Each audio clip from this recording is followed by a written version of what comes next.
Well, hey there, reader friends. I'm Erica, and welcome back to my channel. And today, I'm going to be doing the Cozyathon book tag, because Cozyathon is happening right now. And yeah, we're gonna do it. Here we go.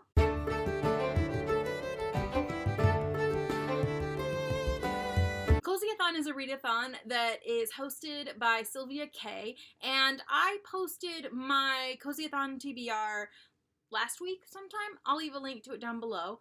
But Sylvia this round created a whole book tag just about Cozyathon, and I'm so excited. Number 1, do you like reading books with a cozy feel to them? Why or why not? I don't not like to read books with a cozy feel to them, but I don't think that I really I don't think that I really search them out. I tend to get really attracted to the epic fantasy or the really, really steamy romances or the things that I know will be really intense. So I'm not initially drawn to cozy reads, but when I find them and they're ones I like, then they become dear to my heart and I love them forever. Number 2. What is the coziest genre out there? I mean, there's the whole cozy mystery genre, which I've not read a single book that's a cozy mystery, to be honest, because mysteries aren't really my thing. But I also feel that contemporary romance is very cozy. You know what's going to happen. You know everyone will be happy at the end. And the cozy part of it is just reading it and enjoying it. And it's not great literature, but it fills you with warm, fuzzy feelings. I also feel that, the children's literature you grew up reading is a very cozy genre to each reader. Like, the books you read in childhood that you loved, those will fill you with all the cozy, nostalgic feelings as an adult. Sometimes. Not always. Sometimes you don't enjoy the books, but for me, that's been at least my experience. Number 3, recommend 3 books that made you feel warm and fuzzy inside. First, I'm going to recommend Anne of Green Gables by L.M. Montgomery. It's a book from my childhood, so I don't know actually if you read it as an adult and you haven't read it or been exposed to it before if you're going to enjoy it. But I do. I enjoy it quite a bit. I'm also going to recommend Let It Snow by John Green, Maureen Johnson, and Lauren Miracle. I read this winter for the first time, and it filled me with so many warm, fuzzy feelings. And there are 3 novellas that kind of tie together, that are all romantic in nature, and take place in winter, and the winter setting and scene is a big part of the story. You read it while drinking hot chocolate, and you just feel so nice and warm inside. And another book that made me feel very warm and fuzzy inside, which will come as a surprise to no one, is Fangirl by Rainbow Rowell. Because Kath and Levi are the most wonderful thing ever. Levi is the best thing ever. And I feel that their relationship, but also Kath just in general, makes me think of coziness. I mean, she's wearing a cardigan. She's wearing a cardigan, guys. That's cozy. I guess cozy for me translates to contemporary-ish type romance because, yep. Number 4, do you think it's wrong to read for escapism? Why or why not?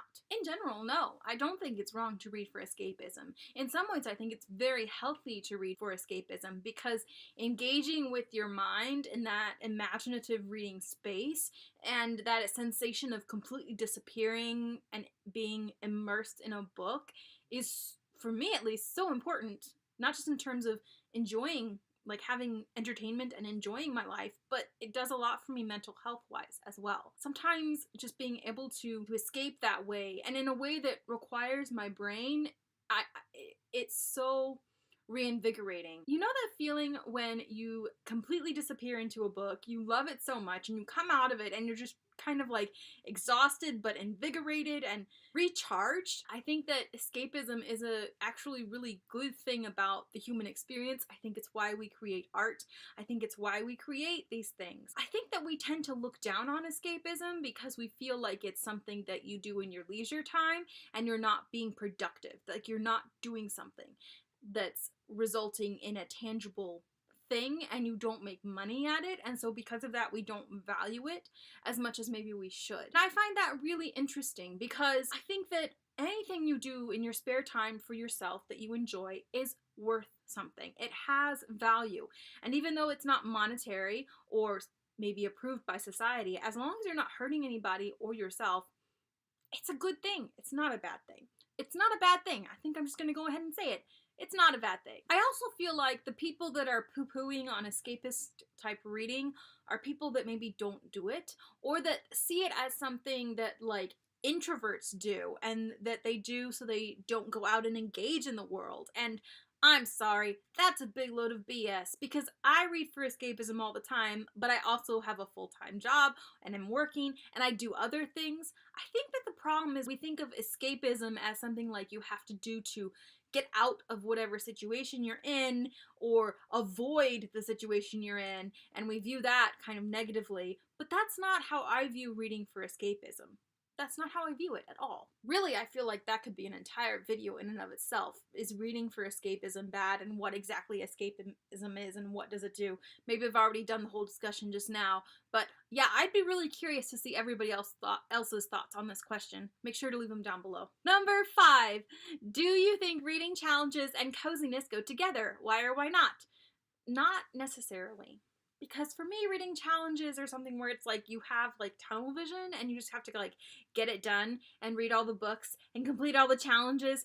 And when I think of coziness, that's not the mindset I think of. I think of curling up with a book, something usually warm to drink or something sweet to eat or just something to nosh on. Is nosh the right way? Is that the correct way to use nosh? Is that a British term? I feel like I'm just completely making it up. British audience members, British viewers, British friends, is nosh a word? Am I using it right? If I'm using it wrong, I'm sorry. I don't necessarily think they go together, except during Cozyathon, because, you know, that's the whole point of Cozyathon. So maybe challenges can be cozy if you go with the intention of them being cozy, maybe. But for me, my mental state is completely different sometimes when I'm reading for a challenge. Sometimes, maybe not always. I guess it just depends. Number 6, do you like to make things cozy before you pick up a book? And if so, how do you go about it? Yes and no. In general, if I'm sitting down to like read and take a significant amount of time to read, and I know I won't be interrupted by things, then yes, I do like to make it cozy.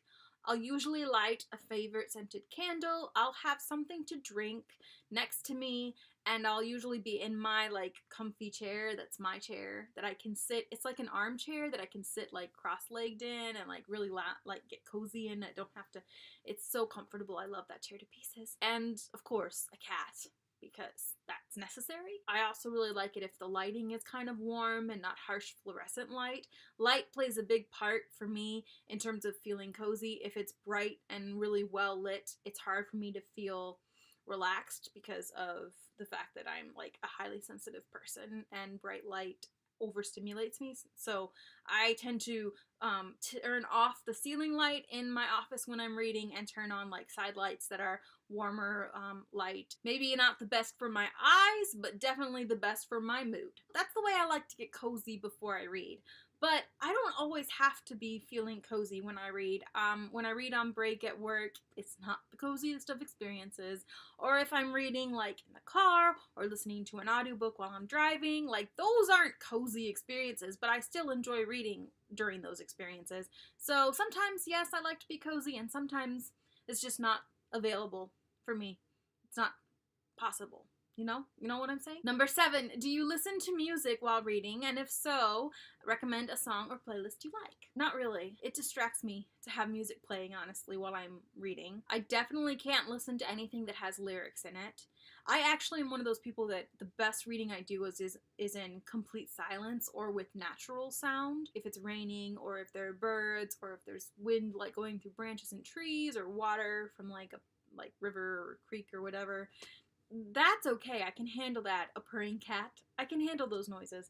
But if there's lyrics or a tune that I recognize, it pulls me out of the story and I can't focus on the book at all. I do sometimes when I really want to eliminate outside sound, so if other people are in the house and they're making noise, I will listen to ambient music, and I can't think off the top of my head of any of the channels I use, but I'll link a couple of my favorite like ambient YouTube videos I listen to. I'll link those down below. Number 8, do you like to eat and or drink during reading? During reading? While reading. You know, words. I always have something to drink. Be it water, tea, coffee, hot chocolate, wine, beer, cocktail.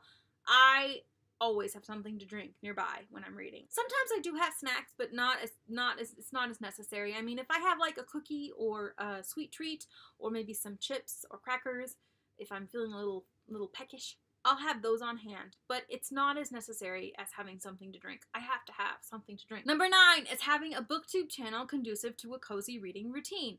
Why or why not? I don't think it's not conducive. I think Booktube is kind of like all technology in that it actually doesn't do anything. It's how you use it. I do think that Booktube in general right now at least errs on the side of not being very cozy, because it's also something that can be too produced, and I don't mean that in a critique way at all. I just think that the channels that tend to get the most views and the most subscriptions and the most attention, and that have like magically been approved by YouTube's algorithm, are the ones that are hyper produced and more expressive and more just not like someone sitting down and talking to you about a book, if that makes any sense. Guys, I don't know if that made any sense what I just said. If it didn't, I apologize. Leave a comment. I'll try and speak more eloquently later. But this is an interesting question. Like, is Booktube conducive to being cozy? Because my initial response was like, of course, it doesn't matter, like, no, it's how you use it. But now that I'm thinking about it, I also feel that maybe cozy doesn't get as much attention as it should on Booktube. Or maybe it's just that it doesn't achieve, like, I don't know, guys. Let me know what you think down below. Number 10, name at least 3 booktubers whose videos have a very cozy feel to them. I'm gonna tag 3 booktubers that I've discovered recently, like within the last couple of months. I'm gonna tag Katie at Reader Rot. I'm gonna tag Alex at Alex's Fiction Addiction, and Sarah at Sarah's Nightstand. You guys have been tagged. Feel free to do this tag. As I always say, if you don't want to, you don't have to. But of course, like always, I'd be curious to hear your answers, especially since like a lot of these questions are more discussion type questions. I'd be curious to see what you guys think for sure. So how do you like to get cozy? What are your things you have to have on hand? Make sure to let me know down below, as well as if you have anything else to say, any other comments, any more philosophies on how reading works. I'd love to hear it all. Subscribe if you liked this video, and I'll see you next time. Bye guys! I'm gonna try, but Lily wants to lick my face, and I don't want that right now. Sit. Well, that'll work, I guess, Lily. That'll work. Okay.